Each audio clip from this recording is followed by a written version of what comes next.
What's going on, everyone? Welcome to a Football Friday edition of Back Your Play with Q. As always, I'm your host, Rich Quinones. Thanks for joining us on our YouTube channel, Rich Q on Q, across all social media platforms. As always, we are brought to you by our very good friends, Played Against Sports. Check them out online, Played Against Sports. You can put in the location, New Jersey, the Deptford store. They are giving you great money right on the spot for all your used sports equipment and more. Only place right now paying for composite baseball bats, baseball gloves, high-tier golf drivers, putters, sets, adult hockey skates, you name it, they got it. If you mention it right here, BYP with Q, you'll get an extra 10% added to a buy or take off 10% off your next entire order. And they got the tees, the throwback jerseys, the merchandise.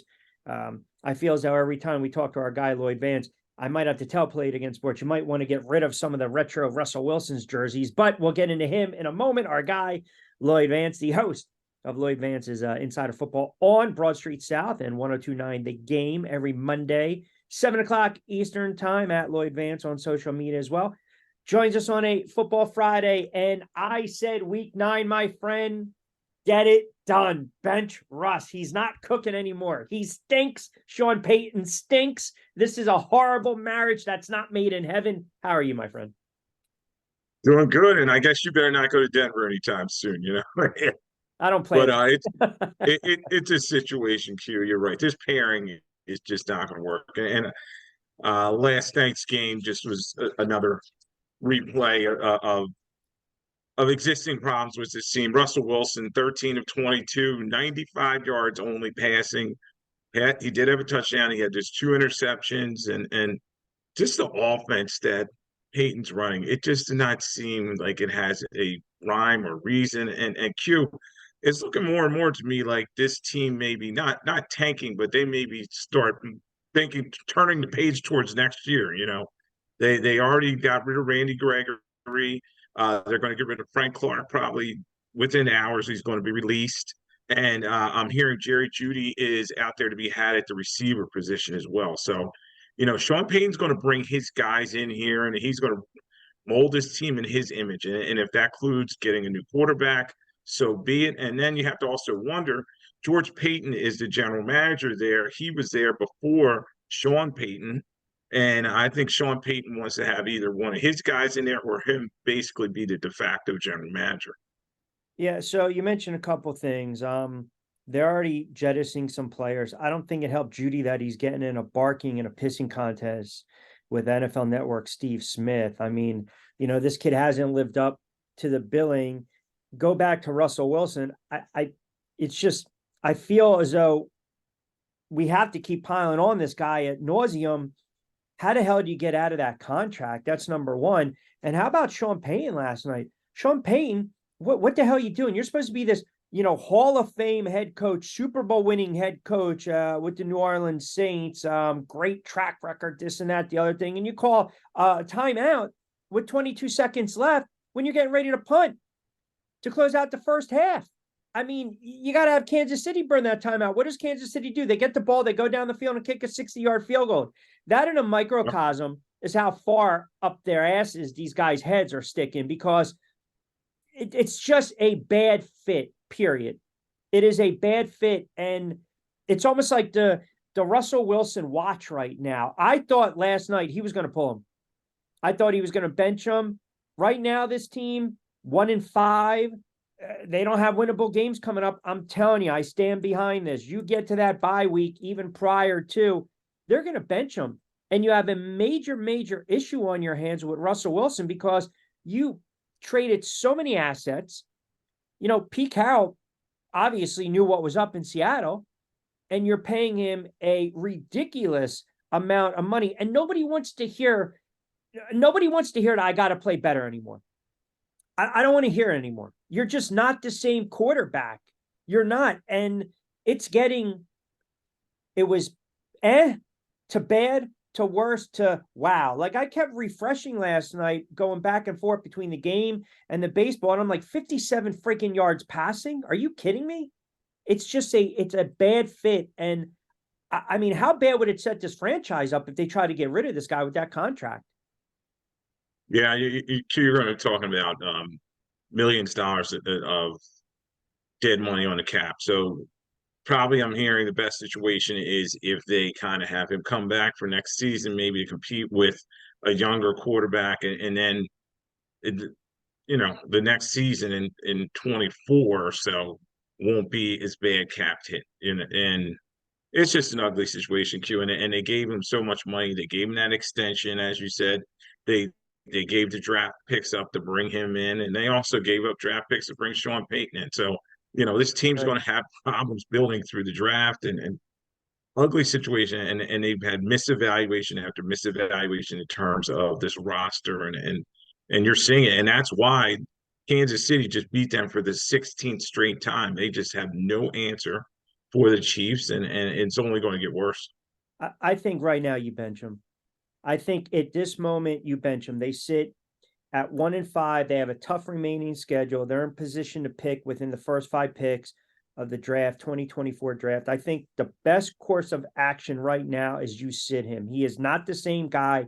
He is not the Hall of Fame quarterback that we once saw. He's not on the same page with Sean Payton. Obviously, he looks tentative. He's getting passes knocked down, a line of scrimmage. He's not looking over the pass rush or the edge rushers. Now, I'm not going to sit here.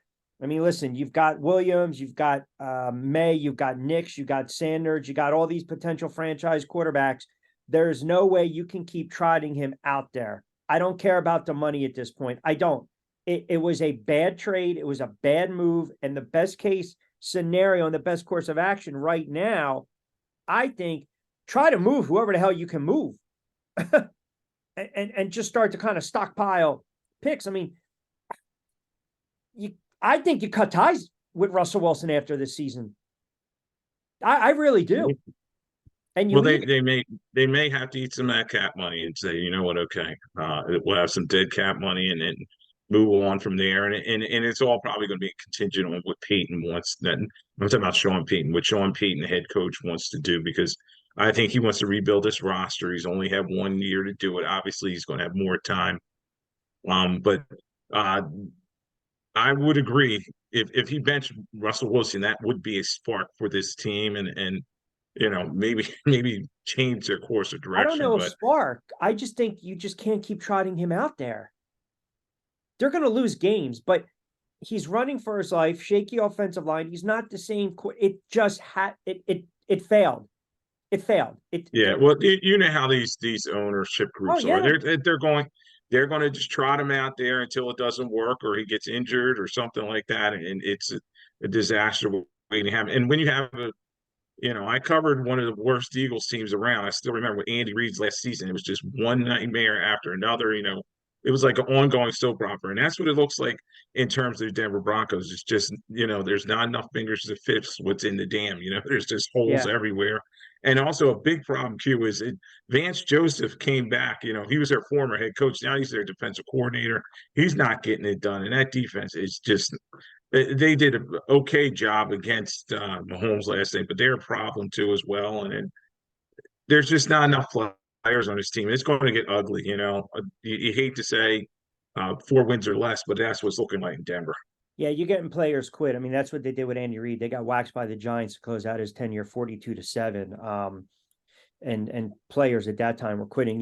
You got the issue with Russell Wilson, then you got Deshaun Watson, who stinks as well. He's out with the 49ers. And I'm wondering again, that's every single solitary penny, nickel, dime, quarter, dollar. It's all guaranteed with that contract. And he doesn't look like he's the same quarterback that he once was. I mean, so it's almost, it's got to be a buyer beware here in the NFL. Now, Yes. of course, the Browns are dumb enough in ownership to do what is just beyond par from the course when you're giving a quarterback guaranteed money like that. But this is a situation where a lot of people had expectations for Cleveland coming into the season. Right now, they're a 10-point dog against the 49ers, who are rolling at 5-0.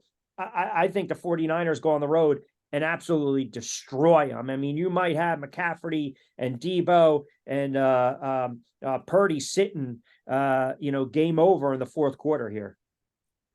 I always say beware that home dog, but Not this time. the Browns with PJ Walker starting at quarterback, no Chubb, They basically have Myles Garrett on defense and not much else. I think that the Niners will go in there and steamroll them. Niners are a 10-point favorite. The over and under is actually very low at 36. Um, I think that's because they think the Browns aren't going to score any points in this one, but I do expect that the Niners to go in there and continue rolling. You know, they're on a 15-game winning streak, and Purdy's the highest rated quarterback in the NFL. So I expect them to have big numbers, and this becomes a laugher. So I could see it like 31-3 or something like that.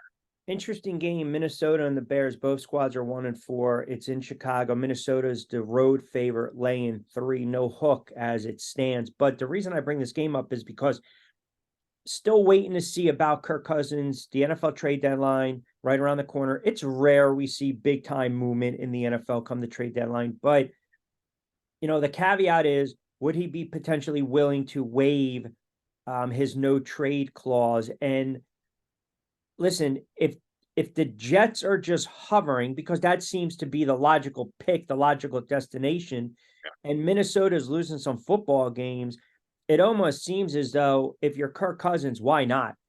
Why not just say, you know what, clean slate, even if it's for a half a season? Well, you said the key thing, his no trade clause there, and he's a Midwest guy. He really likes it in Minnesota. I watched a lot of him on that Netflix show around there, and it feels like that's home to him. I don't know if I see him playing in New York, New Jersey, and that type of situation. He is in a contract season, and he's probably going to be looking for a new home. He said 35, going on 36, does he want to win now? But he seems to always like his teammates with the Vikings. So I would say he's probably not going to waive his no trade clause unless it's a very um, nice situation, nice landing spot for him. And I just don't see the Jets being that. There's talk that Robert Kraft would be open. There's a CBS Sports report to firing Bill Belichick. I mean, it's pretty evident he's not the same head coach he once was. It's pretty evident that, we talked about Brady and Belichick, and it goes hand in hand. Well, you need the players. He doesn't have the players. He's benched Mac Jones twice right now. They go on the road against the Raiders, who, despite shooting themselves in the foot all the time, they're 2-3, and the Raiders are a home 3-point favorite in this one. Listen, New England's going to be in the market for a quarterback now. Does Belichick want to hit the reset button and start over again? And look, his legacy is not going to be tarnished or tainted. He can go 4-13 this year and next year. No one's going to take away what he's done. I mean, but it's rough sledding right now. And when you have Kraft kind of come out, or the speculation is he would be open to that, you would always think it was on the hoodies terms, and it appears that it's not right now. I think Robert Kraft, as this goes along, he's seeing enough's enough, and if this continues to go the way we think it is, and in particularly this game, I think Las Vegas wins this one. And I think the Patriots are just they're another team that's a mess. They're 1-4 for a reason. And yes, Robert Kraft, as he keeps watching this, he makes, enough's enough, even though all the rings that Belichick has brought him, and then let Belichick kind of maybe goes somewhere else for one last run someplace, and they give him his chance to run the whole operation. But it's an ugly situation there with the Patriots, and I could see that happening. You're going to have Myers, you're going to have Adams, they're probably going to have big games, and Jimmy G. So two former Patriots, a lot of former Patriots in this one for the Raiders. I think they're going to show up their old coach.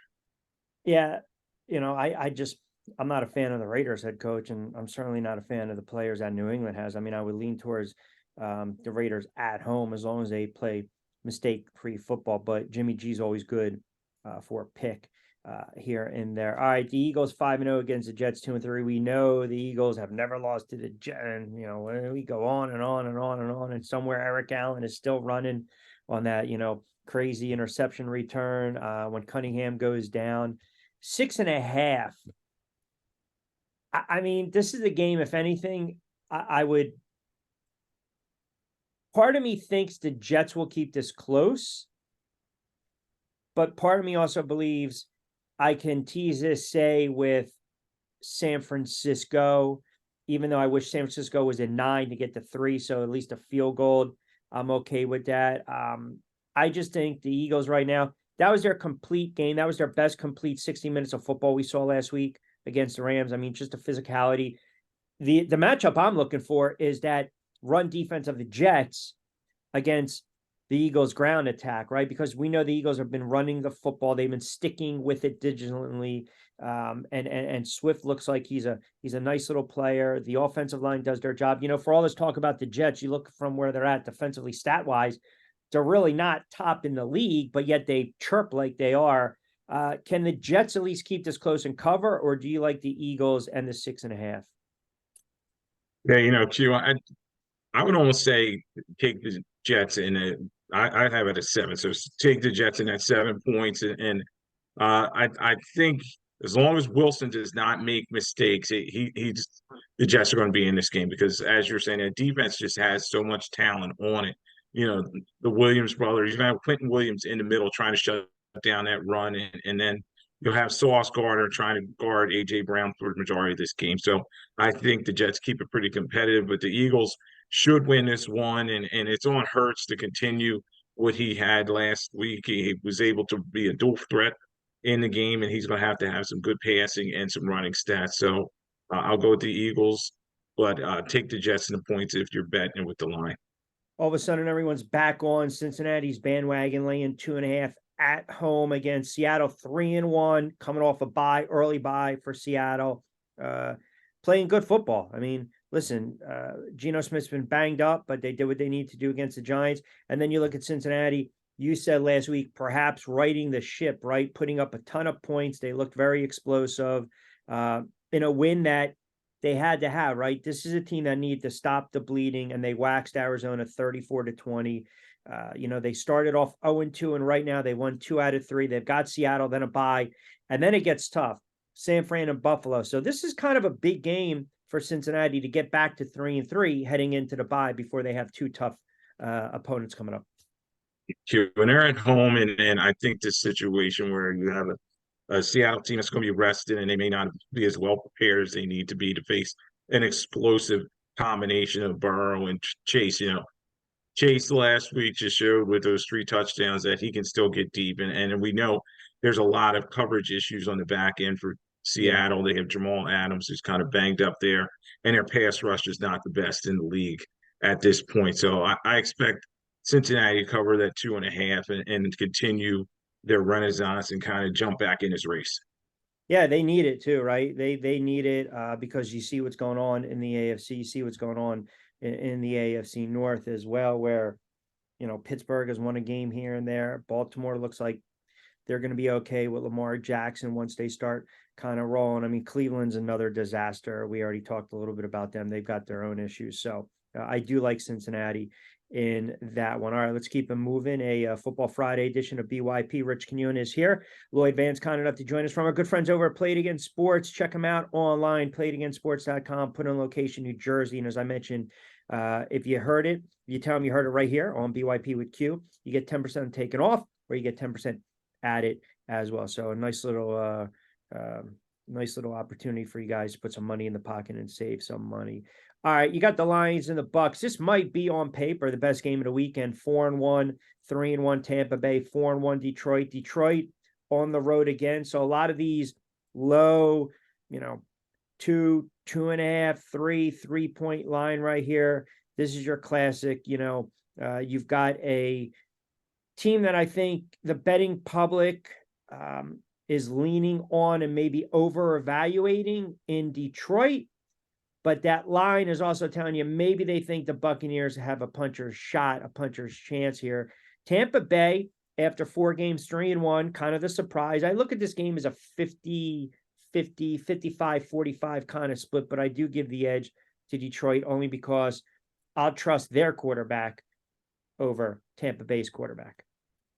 Yeah, and it's a battle of 2 quarterbacks that don't have a lot of respect. And Baker Mayfield, he's now 3-1, and they're coming off the bye, and he's been feeling good this season. Other than the Eagles game, he's been protecting the football.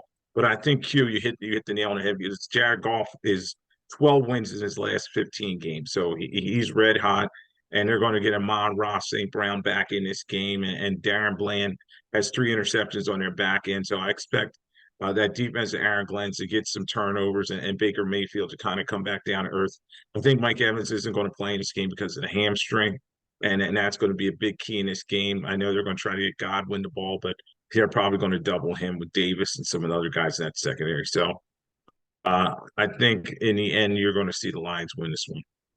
Listen, it's a good matchup because I think anytime you can go on the road and win a game against a team that has played good football thus far in Tampa Bay, it's almost like the Eagles going on the road to defeat the Rams. So this is a game where we'll look at it. If Tampa Bay wins, people are going to say it's the same old Lions. If Jared Goff struggles and the offense goes south, I'm not seeing that. I agree with you. I like Detroit on the road to cover the number, and I like them outright in this one. I'm wondering, can they flex Buffalo and New York? Do we need to see this nonsense? Daniel Jones is not playing. Tyrod Taylor is going to get the start. Jones has been ruled out. Maybe no Waller, no Thomas, no Barkley, no friggin' chance. I mean, it's a 15 friggin' point dog. Do I have to watch this crap on Sunday night? Seriously? I'll watch something else because there's get them off prime time, please. Just get them off prime time. Yeah, I think it's a little early for them to flex, and this is a game you wish they could, because we've talked about the Giants and their struggles, how they've been outscored and they just haven't been showing up. But other than Pinnock, they're a good young safety. They haven't had a lot of players step forward this season, and now lose Daniel Jones to that neck injury and Tyrod Taylor. Yeah, maybe he may try to get revenge on the Bills who got rid of him after he led them to the playoffs. I don't see it happening. I think Dable, even though he's facing his old squad, the Bills are probably going to run this one up. And it's a situation where Allen, who has 14 combined touchdowns to lead the NFL, he'll probably get some more fantasy football points, and you'll have Gabe Davis and Diggs having big days out there. And unfortunately for the Giants, they're another one that's kind of slogging their way along, and you just wonder the off season can't come quick enough, and then they got to reboot. If they were a competent team and Daniel Jones was healthy and they had Saquon and Andrew Thomas and their offense was scoring 20, 25 points, even at 1-4 and losing this game, they could beat Washington. They can beat the Jets. They can beat the Raiders. They lose to Dallas again, but they can beat Washington and New England. My point being is that 1, 2, 3, 4, 5, 6, 7, 4. They could be a 5-7, 6-6 team. As crazy as that sounds, but I have zero confidence in this team whatsoever. And I'm not saying Dable is starting to remind me of McAdoo after they won and they made the playoffs and they had that nice little run. Their defense played well, like last year. They won a lot of ugly games like last year, and they were a product of their schedule like last year. And then they had an opportunity to beat Green Bay on the road in the wild card. Eli threw for 299, but you had all the drops. That was the boat pitcher and all that other crap. I'm not going to go that route, but I'm starting to see a little bit of that. Like I'm tasting a little bit of that, and I don't like it. And the GM needs to get his head out of his you-know-what as well, because at this moment, you really need to figure out if you made a really big monumental mistake with Daniel Jones, because he has not played well. The line's been horrible. You text me the other night, the Andrew Luck, who's been sacked 174 times in 86 games. Daniel Jones has been sacked 177 times in 59 games. And now the kid's injured again. We talked about Watson. We talked about Wilson. We talked about buyer's remorse. Listen, I was always teetering on the fence. I always felt you can win with Daniel Jones. I liked his attributes. I liked his athleticism, his arm, his toughness, his ability to scramble. But now with a neck injury, even when he comes back, he might be tentative. He might not do that as much, but it just, I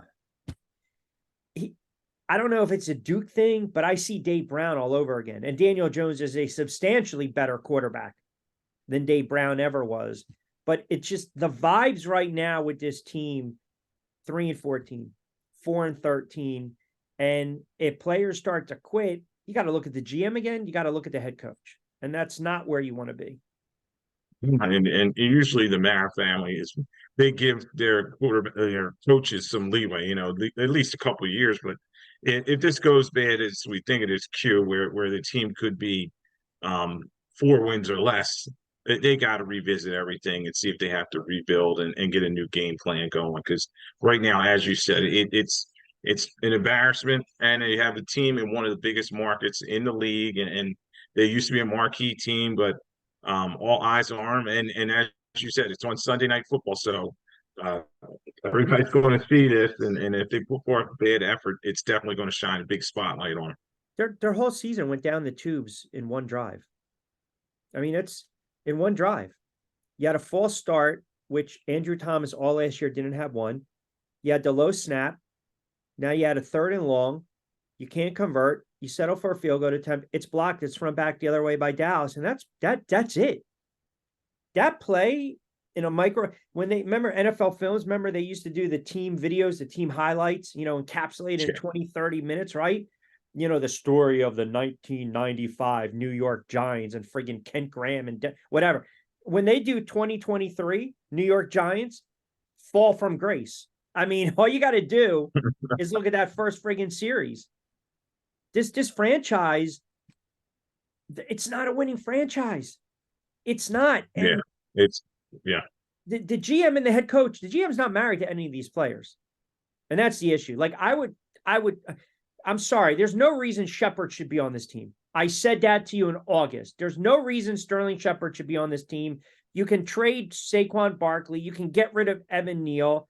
I mean, you got the kid Hernandez, who actually looks like he's a viable option. I think he's now at Arizona. You had to turn around and re-sign Justin Pugh. The offensive line sucks. The quarterback's banged up, and they can't score. It's a bad friggin' football team. Are we going to sit here moral victories on Tuesday when we recap and say, well, they only lost 30-16? What difference does that make?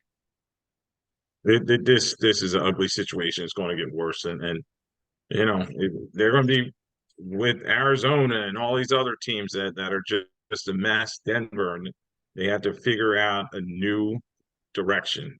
And maybe we'll be wrong. They'll change it around, but there's so many guys injured, and then as we said, once a team starts going down the tubes, injured guys are like, why do I even want to come back? Why get healthy to come get beat up some more? So it's ugly, and the Giants are stuck in neutral. I'll just put it that way. Yeah, the only other game before I let you get out of here that I was kind of looking at, Miami's going to wax the Panthers. I don't like the Atlanta because I told you I don't like that quarterback. The Colts got some injuries with their quarterback. What's your thoughts on? And I just had it in my notes. Washington's 2-3. No, that's not the game. I'm sorry. Pardon me. It's the London game. What is that? Baltimore and the Titans, correct? Yeah, it's the Ravens and the Tennessee Titans. Yeah, I mean, I was looking at that game. Always kind of jump start. I mean, I think the Titans, to me, once Henry goes, that's pretty much it. They've scored fewer than 30 points in 23 straight games, so they can't score. And we know that Baltimore can score, but I still think this whole game that'll stay right under like 45 points or so. But I look at the Ravens like a 24-20 type of win in this game. Q, I tend to agree with you that it's going to be like 23-20. The over-under is 40.5. So, you're probably going to be right around that number. And we saw last week with Baltimore, Lamar Jackson needs some help in terms of his receivers are dropping the ball much too much. And this is a running-based team, and they're down to Gus Edwards as their starting running back. So it's going to be interesting to see if Tennessee can get Henry going because, like you said, he's the engine of this team. Tannehill at this point in his career, he's either got a turnover or he's just a fishing hand in the guy, ball off type of guy. So, when I've been back and forth on this one, I think Baltimore will win this one. They're 4.5 points favorite. I just don't know if they're going to be able to cover that. I'd say they win probably by a field goal. We will be recapping week 6 on Tuesday, which is crazy to think about. The NFL season absolutely flies by. He, of course, is Lloyd Vance at Lloyd Vance, writer, historian, researcher, NFL insider as well, and host of Lloyd Vance's Insider Football on the Broad Street South network as part of his 102.9 The Game. Kind enough to join us every Tuesday and Friday when we preview the games, when we recap the games, when we do the remix, as he likes to say, Tuesdays with the game balls and the lackeys right here on BYP. All right, my friend, have a good weekend. Enjoy the games. Hopefully they're not blowouts, but I have a sneaky suspicion some of these games are not going to be relatively close. Yeah, we'll wait and see. Maybe that someone will surprise you, but yeah, the season's going quick, and we got to figure out who the real contenders are. Well, we know one of them's, you know, it's not going to be the Giants. So, all right, we'll recap it on Tuesday, pal. Always appreciate you jumping on BYP. All right, Q, thanks for having me on.